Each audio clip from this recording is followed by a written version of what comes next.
I was told very explicitly, directly to my face, that our client is the IDF. Your client is the IDF. Our client is the IDF. And this came out in a discussion once where I was in the control room. I was on I was on control room duty that day. We had shifted responsibilities on a rotational base. So I was in there that day with the radio observing site number 2 distribution. A Palestinian man had picked up some children to let them step on his shoulders to get onto a berm because they were being crushed in the crowd. Site 2 is very small, smallest of all 4 sites. And these children are being crushed, and he picked them up there and put them up on the berm. And the Israeli Defense Forces liaison officer in the main control center with us comes up to the screen that I'm watching, and he says, "Tell your men to get them down." I was like, "We got this under control." I was like, "I know they know what they're doing. No, they're children. Let's calm down. Mm-hmm. Get them down now, or I will." Well, there's no IDF on the site, so I didn't take it as much of like much more than just being bombastic and like, okay, like, hey, we got this.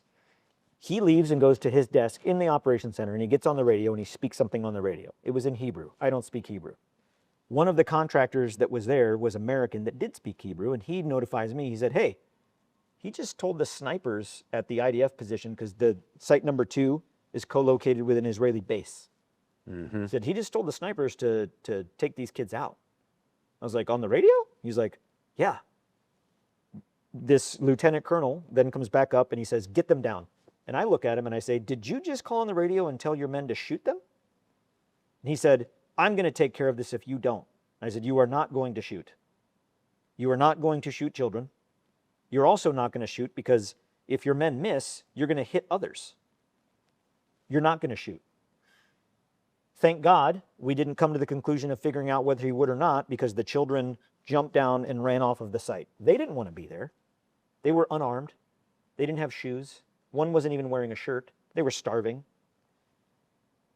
The chief operations officer for Safe Reach Solutions, our higher headquarters, so to speak, in the contract, beckoned me outside with him, and he looked at me in the face and he said, "Never say no to the client." And I asked him, I was like, "I didn't know the client was in there. Who's here? Did Johnny Moore come to visit?"